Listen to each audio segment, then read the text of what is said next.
Hey, family, it's your girl, She Rambles. And it's your boy, Coach O Speaks. How y'all doing? We are in Minot, North Dakota. Yes, we are. We were at the Air Force Base. We came to see my daughter and son-in-law, son-in-love, and my grandbaby that was born in October of last year. Yes. On Halloween.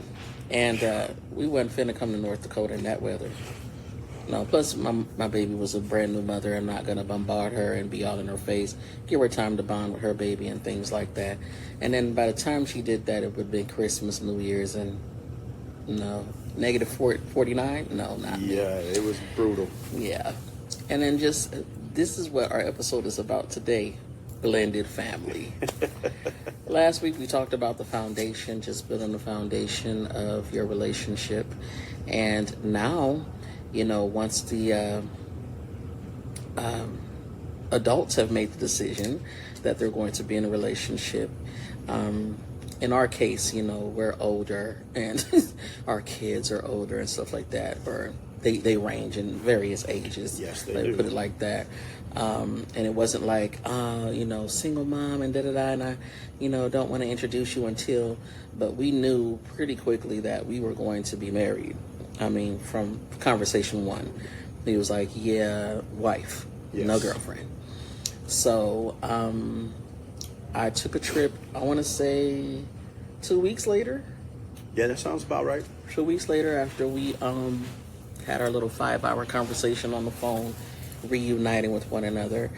And when we knew each other back in 2001, Savannah, his second daughter, was the one that was born. I knew her. She was 1 going into 2, things like that. You know, again, his predeceased wife was my sister, and we basically, she was a dance teacher, and my son, he went to dance with Savannah. They had the, you know, the whole recital. I got the recital experience and the whole dance mom things. God bless y'all out there, okay?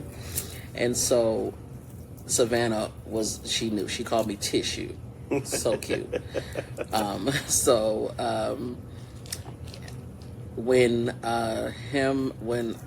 I decided that I was not ready for the relationship, and I sat him and, you know, her down and was like, look, not gonna do it. You know, I'm not gonna take him down that road and stuff like that. You know, you're able to give him what he needs, and I'm not able to do that. You know, and if y'all can find some reconciliation, I mean, what was the breakup about anyway? You know what I'm saying? Have a conversation, talk about it, and see y'all can work that out. And she was looking at me like I was crazy, of course. But, you know, they got back together, and then she got pregnant with Mackenzie. But I mean, I was there when she was born, you know, but she not gonna remember that because he was a whole baby. So by the time we got back together, we have 2 more babies, 2 more girls. I did know his first daughter, Imani. She was in the picture when we first got together. We traveled to North Carolina to see her because her mother was still, where was that? Not Air Force, but the Fort Bragg Army Base. Yeah, the Army bases. So she stayed out there, and she, you know, we visited her and things like that. So she was very much a part of his life as well at that time. So I knew 2 babies, 1 on the way, 1 came. She was too much of a baby, so I knew 3 of the 5 girls. Yeah. Yeah, so 5 daughters I have. Yep. Our ages of running from the children range from the oldest Imani at 30. Then it goes, I'll say on my side, so it goes Imani, Savannah, who's 25, about to be 26, Mackenzie, who just turned 23, Raven, who just turned 21, and then Dakota, our 16-year-old. And I have an adopted son, what I like to call an adopted son. His name is Travis. I've known him for the last 5 or 6 years. Very, very good young man, helps out Savannah's best friend, so he's my adopted son. Yes, and my babies are, my baby just turned 22, my daughter, that was her birthday yesterday, so we came to do the birthday and meet the grandbaby. My son, my oldest son, he's, oh geez, how old am I? So he's, I gotta say how old I am to remember how old he is, so he's 27. 27, 22, and then we have littles at home. 9, she's about to be 10 in July. Empress, and then Prince. He is 8. Yeah. So they're Irish twins, so they become the same age at the same time. So he's about to be 9 May 13th. Correct. So yeah. And with those blended children that we have a total of 5 grandbabies now. My oldest, Imani, did have a daughter, and then Savannah has a son, and then on her side, Caprice, that we explained, has 2 children, and then our daughter Nolly, that we just came to see, just gave us our 5th. So that's the new addition. And the girls are still winning. The girls outnumber. Girls are still winning. Outnumber. So the total of daughters is 7-3, and the number of grandbabies is daughters 3, boys 2. Who runs the world? Girls. So when I did make the trip, of course, nervous because they don't know me. They just lost their mother. Yep. Here come this new lady. Who is she? Savannah was all excited and knew me and stuff. We was talking on the phone before I got there. And I just, when I saw her face, I was like, Jesus, you look like my sister. We had those moments or whatever. And, I'm never the one to be trying to come and take nobody's place. That's not my job. You can never replace somebody's mother. I can come and be a help. Me and my sister had a pact long time ago, while she was pregnant with Mackenzie. I'm walking down the hallway and she just yoked me up. I'm like, girl, what's wrong with you? Is this a pregnancy thing? And she's like, no, I need to tell you something serious. And I was like, ask? She was like, no, I'm going to tell you.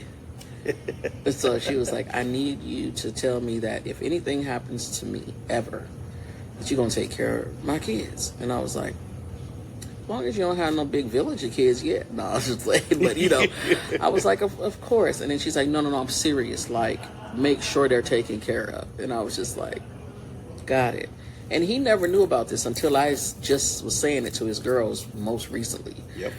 And so destiny going to be fulfilled whether you want it to be fulfilled or not. When something is destined for you, it's going to be that. And I was like, okay, so you come back around and you gonna hit me with 2 more. All right, okay. And like I said, ranges. So I am the godmother of Raven, who came after Mackenzie. But that's a whole nother story because it was a sister thing and it kind of matches some other way. But anyhow, yes. And automatically, like, me and her just had this click bond. It's just like, she was like, oh, you my godmama? Oh, that's what's up. Boom. And it was just like that. And of course, younger one, Dakota, she's going to take a while because, she was the one to, witness mom, passing and everything because people don't know how to do their job. And it's more raw for her. She's the youngest. Yes. And things like that. And we had to make a decision on, okay, eventually we know that, because at first I was going to move to where he was at. That was the plan. But once you sit down and you're looking at economics and the goal of buying a house and what does that look like in that state? Does that look right? No, I don't think so. And we didn't want to be in our first year of marriage passing each other by. So we was like, no, we're not doing that. So this more economical for you to come my way. Everybody else is grown except Dakota. At the time she was 15 and just starting high school. She has been in this place since she was what? Since 5 years old. 5 years old. So that's the only place she knew. Yep.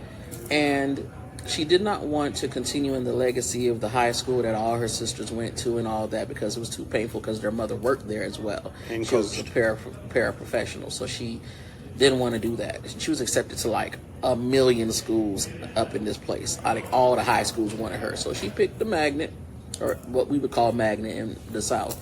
But she picked a technical school and she went there. And, her friends are there. That's what she knows. It's what's comfortable. And I felt like that's what she needed in that moment, to uproot her after she just got this tragedy. Like, one day my mama's here, the next minute she ain't. That in itself was a whole. That was an uproot. That was my world has changed. So I didn't feel like it was fair for her to have to be uprooted and come to where I was at. And it took me a minute to understand this because I wanted her to follow her sisters because they did leave a whole legacy, and that's my whole belief is legacy. You know, having a legacy continue on, and we went back and forth with the discussion about it because I felt like I'm the daddy. She needs to go here. At first, I wanted her to come when we decided to choose where we live at now in Texas. I decided to do the one. She's got to come, and she's like, no. If we do that, this child's gonna spiral. And I was like, no, I'm the daddy. And she's like, no.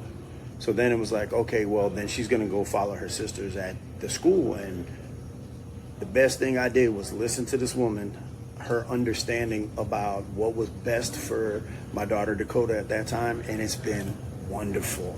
She's been establishing her own legacy. She's been establishing her own path. And she's with her friends and people she grew up with. People don't understand and realize that when you have that bondage of friendship and what you feel is your family, and you get to stay with them as long as you can and continue on until you choose to maneuver the way you want to maneuver. Oh man, she's majoring in 3 sports right now. She's getting straight A's basically. She's in honor classes, and and she's now, you know, being the social butterfly with my wife. Now she's, you know, starting to open up because she's realizing that this woman came into our lives not to take over, but to come in and help, support, lift, motivate, goal oriented. So this has been a blessing for all of us. Yes. Me and my daughter and our son-in-law, we were just having a conversation last night, and we were talking about how when a step-parent, well, we call them bonus parents these days, Yes. comes along and you try to exude some sort of power, like I gotta make my stamp known and all this stuff like that. My daughter here, she's not my biological daughter. She is a daughter from a previous marriage, but she's my baby. I raised her from 3 years old. She's a whole 22 now with a wife and on an Air Force base with a baby. But that's my baby. And I didn't come to her like that, and I never forced her. You got to call me mama. You did that. Even the relationship, it was never, no, you gonna call this lady mama. It was natural and organic. And that's how I approached when I went for this visit. The first night I stayed in a hotel because I was like, gotta gather myself, take care of some other things, but we gotta gather myself, you know what I'm saying, before I go walking up in this house. And we stopped by the house the night I came, but we did go back to the hotel. So when I came back the next day, I decided to stay. We're staying in the same household where they were raised with their mother, where she passed the whole 9. And it was still, what was that, about a year in? Was it 2 years by then that she passed away? No, it was 6 months. 6 months. So it was pretty, things were still in place and things could not be moved or packed away. Yes. So when I decided, okay, I understand it's hard for them because Savannah was sleeping in the bed where her mother was sleeping at. You know, it was hard, you know what I'm saying, for her and things like that. And she was like, I just can't move the stuff. I can't do it. And, you know, things were piling up. Things were kind of, you know, everywhere. And I was like, okay, this is how I'm going to approach this. And again, anything that I do, because I surrendered to Spirit a long time ago. I told Spirit to lead me to the rock that is higher than I. I've tried this life my way. And unless you are walking in spirit and in truth, that ain't got nothing to do with religion. Remember, I'm not religious. That's a spiritual thing. You have to walk in spirit because your higher self would never steer you wrong. So as I was cleaning, I respected the space. I took things away gently.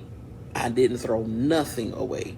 If it was old bills, some old papers and stuff like that, I asked him, I was like, it's cool to throw away? Yeah, just throw away that stuff. We don't need that. But anything that I knew was of her possession, her old perfume bottles, whether it was empty or full, I would put things in. If I found something that I was like, oh, interesting, and I came in, and they came into the room as I was doing it, slowly just kind of looking in like, what's she doing? what is she doing? You know, and when they came in and they saw how organized I had everything, I had wiped off the dust and everything like that. They had a mirror, you know how you have the mirror on the dresser, and there was a lot of pictures from the past, and of course her obituary picture and things like that. And I put everything back in place just like it was, you know. And I had some things to the side. Oh, I've been looking for this. Oh, this is Mama's da-da-da. And it became a good memory thing. Instead of, here come this lady, she just sweeping up everything, throwing everything away, and just being disrespectful. I did not come in there like that.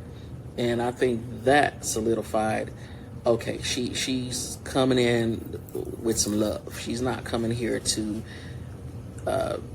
piss on the territory, you know, because women do that too. Men ain't the only people that do that. Women, y'all do that too. Y'all leave y'all drawers around people's house, and you want the next woman to find it. Don't play, you know. But I did not want to come with that. I wanted to be respectful. It was Mackenzie's birthday weekend, you know. We did the buffet thing and things like that. And I'm a chick. As much as I talk, you know, when people are having conversation, because again, I'm new to the situation, so everybody that's around the table knows one another. And if I don't know what you're talking about, I don't have no experience in what you're talking about, I'm not going to speak too much. I kind of sit back and observe. Sagittarius, I'm going to observe. So I sit back and I'm watching and seeing how things are unfolding, and I see that they were cool. We rode to Boston. We went to the pier. You know, that was the first time I had been there. So I was just like, hey, we gonna enjoy the time. But when a daughter walked up and she wanted to, Mackenzie is his twin, and when she wanted to walk up and be up under her daddy, I moved myself away, and she would pull me back in, and I was like, okay, because you got to let the thing be organic, not forced. And to add to that, not only how she treated my daughters coming into the relationship, but vice versa, me going to treat her kids. The first thing I did, especially with her son Caprice, because I remember him because him and Savannah are like similar in age, so we got to spend some time together. So I remember him when he was a little joker. And but the first thing I did was, when I wanted to marry this woman, I asked not only her father for permission, but I also asked her son, because he's also the man in her life. So I gave him that respect as well, showing him that I respect you as a man and also the man of your mom, because he's the oldest boy. And that just opened up a whole new chapter with me and him. And then as I got to meet the rest of her kids, the two littles, and then our daughter that we're here today with, about to leave today with, Nolly, she was telling me last night, because when she got married, unfortunately her dad couldn't make it, so she asked me to walk her down the little aisle in the courthouse, and I was like, I was almost in tears, because I didn't expect that. He was in tears. Shush. I wasn't expecting that, because we just all got to know each other. We just all came together, and it was the greatest feeling ever. You know, I felt overwhelmed and honored at the same time. So we were talking about it last night, and she's like, I respect you so much, because when you came into this relationship, you didn't come in with an attitude, or you didn't come in forcefully. You came in just like how you were supposed to. You were worried and concerned about my mama, but then you also were concerned and considerate about us, the children, and our feelings and what we thought and how we thought. And I was like, who am I to come in and just say, this is what's going to happen? I was like, I got to get to know you guys. I got to learn your habits and all that. And it's just been a great experience. I mean, you know, the way she treats me as a father is beyond, you know, I can't ask for anything more. Yes, and speaking of the blended family, going to the blending of course, races and culture. Yes. I've been married before, but I never had it was never in my mind, because I wasn't the little girl that dreamed about the wedding. This is the first time ever in my life that I actually dreamed about our wedding once we knew we were doing it.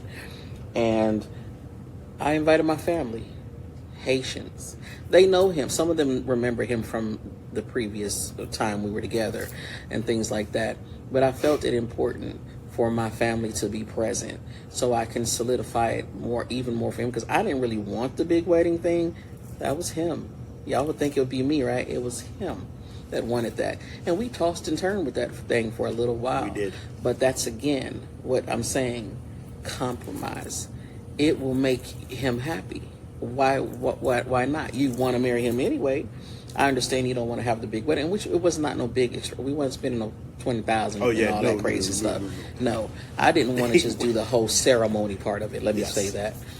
But I knew it would make him happy. And plus I was like, you know what? I need to present him to my family so they can understand that, yeah, I've been here before, but this right here is the one. That's it.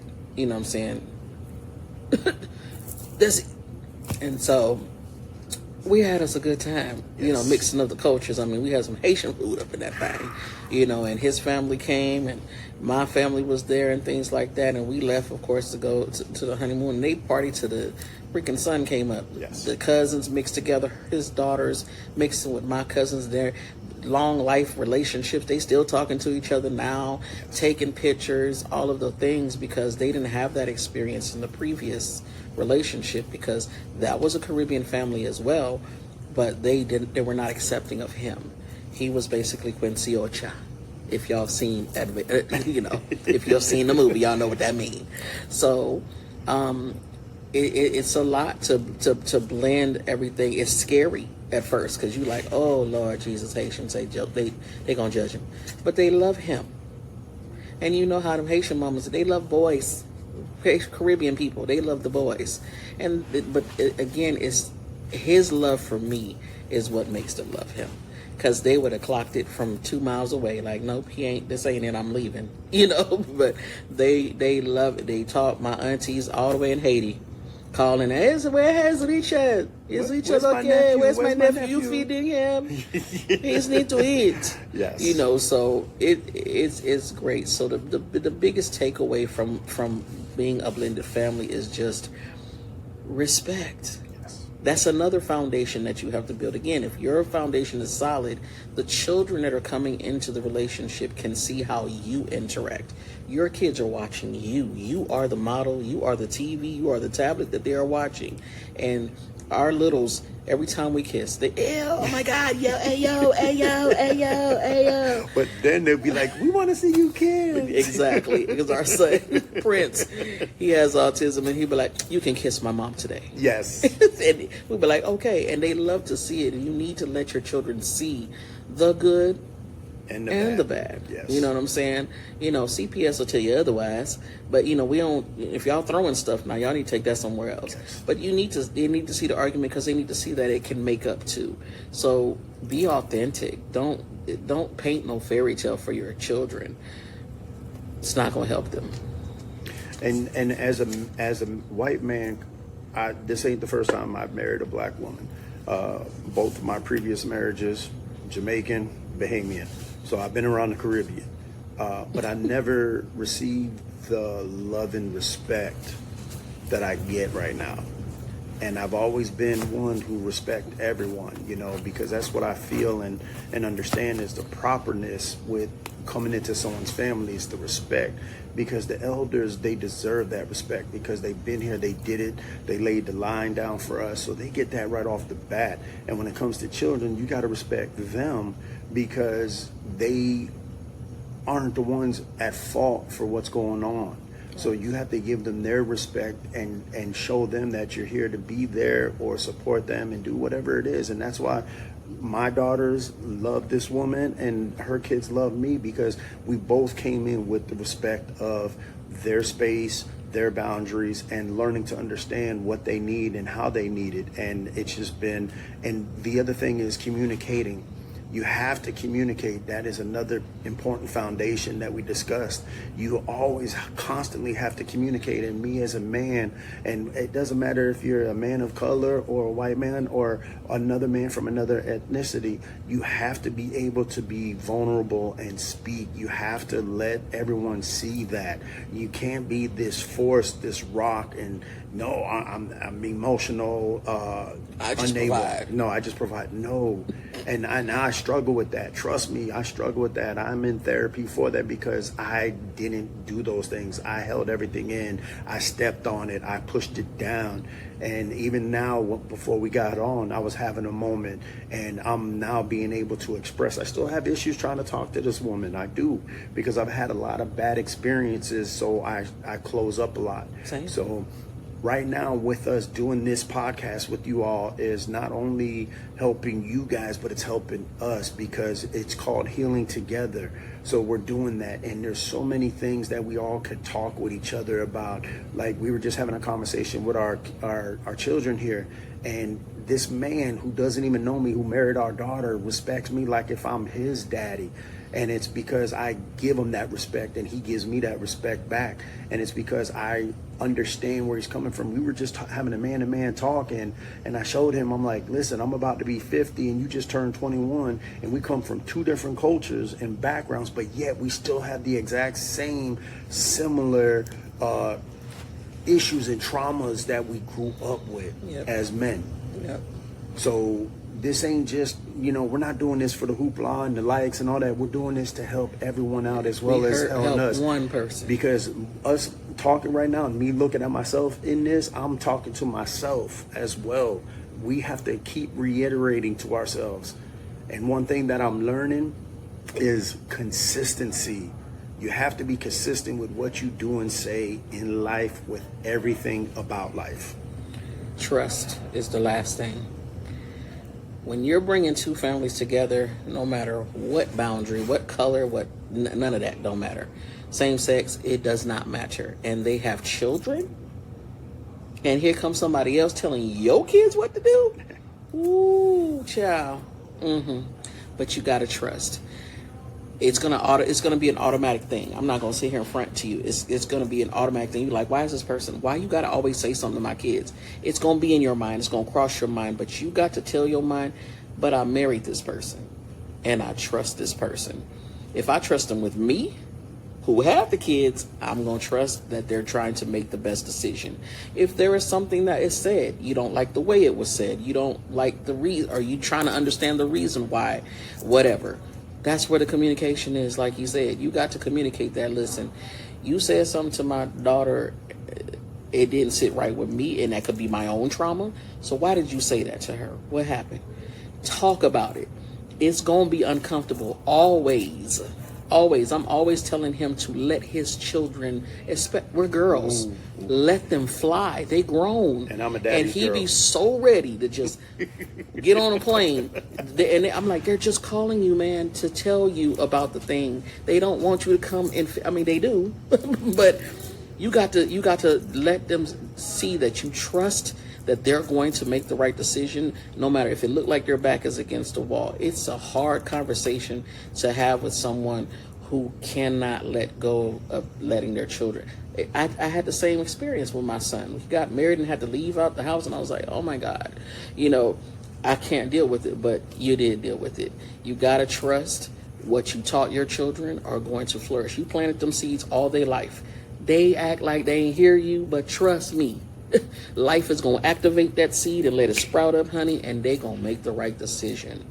So trust, communication, consistency, respect. That are the things that can keep your blended family together. When conflicts come, you got to go back to where? The foundation.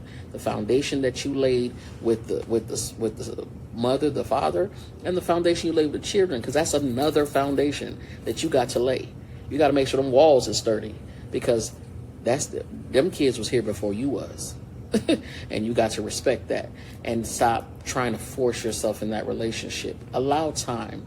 I always tell him, because he has a thing that we're married, we got to do everything together. No. We don't. Please go somewhere.